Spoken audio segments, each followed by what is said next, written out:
Welcome back mga kaaldab. Ito na naman po ang inyong lingkod, si Mr. Destiny. At syempre magbibigay tayo ng pinakamagandang update po ngayon sa social media. Syempre trending na naman po si Alden Richards mga kaaldab. Kung kahapon po ay si Mengay naman, ngayon naman po si Alden Richards. Ito yung kumbaga lagi kong kinukwento at sinasabi ko na tadhana po talaga yung dalawa. Di po ba? Kasi pagka nagte-trending si Alden at si Maine, lagi po sila magkasama. Hindi po nawawala yung mga pangalan nila pagdating po sa social media. Di po ba lagi pong magkadikit? Samantalang yung nag-trending po si Catherine at pinagpiestahan, ni hindi nga po dumikit yung pangalan ni Alden Richards sa kanya. Hindi po ba? Alam nyo kung bakit? Siyempre maraming mga Alden fanatics ang nag-unscribe kay Catherine dahil sa ginawa nga po niya. Nakakalungkot po. Di po ba? Siyempre mawawala yan kapag nagsimula na nga po yung Hello Love Again. Ay talaga naman pong kumbaga magtutuloy-tuloy na naman ang mga Katden fans. Pero hintayin natin matapos yung pelikula.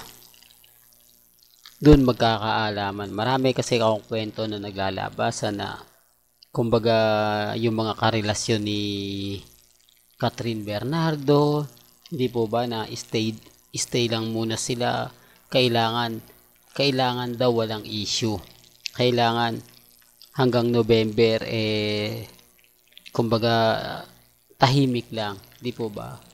Antayin na lang daw pong matapos ang pelikula, di po ba, para magkaalaman na. Kasi marami talagang nagsasabi na kumbaga maraming nakakakita kay Catherine na kung sino-sino nga po ba daw talaga yung kasama nito sa bar, di po ba? Kasi kita nyo naman po yung galawan ni Catherine, siya po talaga yung tipo na talagang mahilig sa gimmick, di po ba? Kaya nga po yung iba nagtataka na bakit panay gimmick ni Catherine pero hindi naman to nakikita. Panay update siya samantalang wala lagi si Alden Richards, di po ba? Kasi kung mapapansin nyo, di po ba ma-stardust si Alden Richards ni hindi nga po raw doon pumupunta si Catherine para suportahan ang bar ni Alden Richards. De for the record lang po, di po ba? Mas may naiispatan pa nga puro silang kahawig ni Maine Polkerson. Di po ba? May tinatawag kasing VIP sa Stardust Makati ni Alden Richards. Real talk to, sinasabi ko lang po ito para lang klaro. Para lang po sa mga taong mga nagtatanong. Kasi karamihan talaga pumupunta sa Stardust Makati mga Alden fanatics. Hindi po talaga pupunta dyan ang mga Aldab, lalo na po yung mga mamis, mga titas, mga senyo, di po ba? Karamihan talaga dyan mga Alden fanatics na may mga hidden desire, di po ba? Kaya syempre may mga update talaga silang nakikita. Kaya lang may mga point na mayroong mga Alden fanatics na nakukuha natin yung impormasyon talagang Aldab din. Kasi sabi ko nga po sa inyo, since 2015 hindi po ba? Hindi yan basta-basta mawawala. Hindi yan basta-basta mabubura. Lalo na po yung ginawa ng Aldab. Kaya nga sabi ko sa inyo, yung Aldab nasa history na po tayo. Wala na pong iba pang makakagawa ng ginawa po natin. Wala na pong ibang magpapatumba sa Aldab Nation. Kung sa inyo, Master Joey De Leon, ang Itbulaga nga po, kahit sila yung nagtatag, hindi nila kayang gumawa ng makabago. Hindi nila kaya, kumbaga, mapantayan.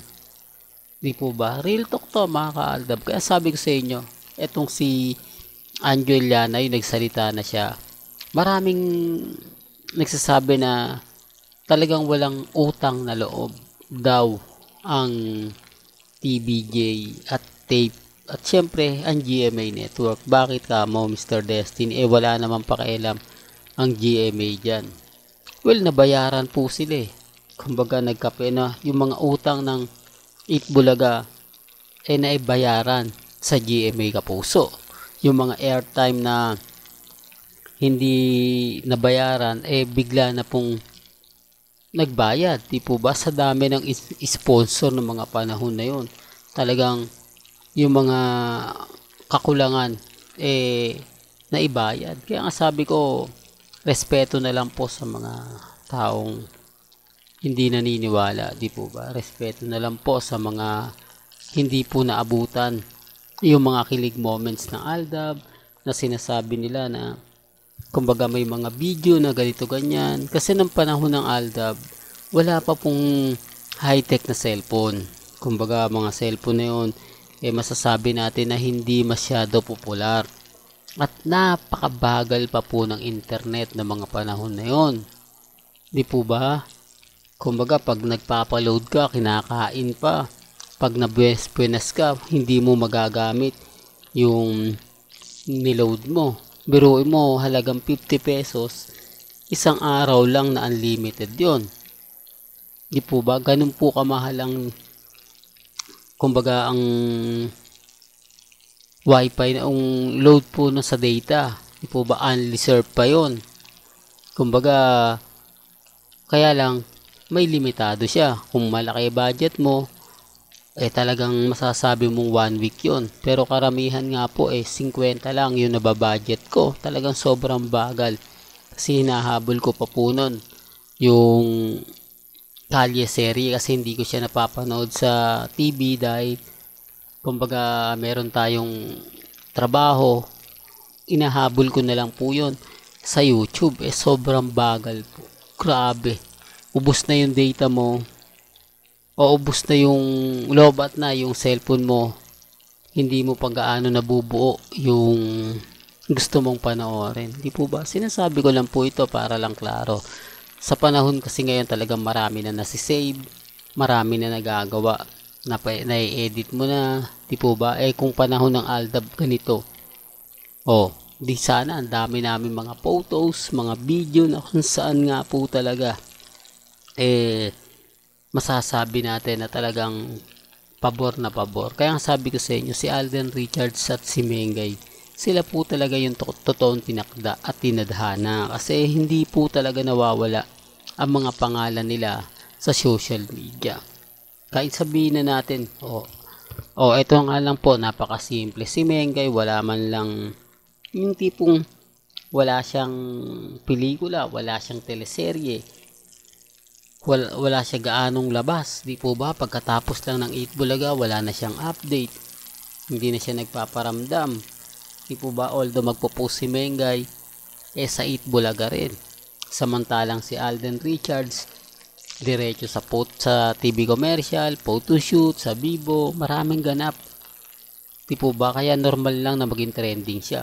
Si Catherine ang pinakamaraming ganap kung titignan nyo sa social media. Pero bakit hindi po sila nagkakatugma? Si Alden Richards nagbanggit na kung kailan siya pupunta sa Canada, samantalang si Catherine deadma pa rin, diba? Parang hindi rin siya sabik na kumbaga makapunta at makakasama si Richard Paul Carson. Sinasabi ko lang po ito para lang klaro, lalo na po sa mga taong dumadaan at bumibisita po sa channel ni Mr. Destiny. Alam niyo naman po dito sa channel ni Mr. Destiny, lahat po ng mga update patungkol po kay Alden, lalo na po ngayon sa naganap na GMA Gala 2024, talagang si Richard Paul Carson ang pinag-uusapan. Di po ba? Napakaraming ambush interview na nakita nyo naman po kay Alden Richards, pero wala siyang binanggit patungkol kay Catherine. Ganyan naman po talaga Di po ba? Halatang halata po na tikom ang bibig ni Alden Richards. Pero pagdating po sa pelikula, sa nagsimula na yung shooting, mag-iiba na po yung mga sinasabi ni Alden. Bakit? Kasi scripted na nga po siya. Kumbaga, normal na lang po yung maririnig natin at mapapakinggan para po sa pelikula nila na Hello Love Again. Well, hanggang dito na lang po.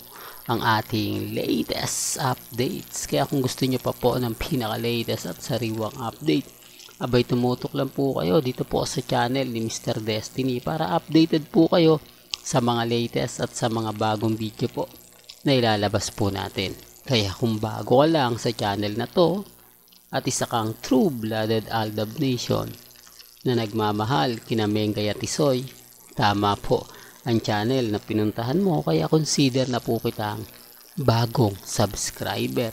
At huwag mong kalimutang i-share ang mga video po natin sa mga mami, sa mga titas at sa mga senyor.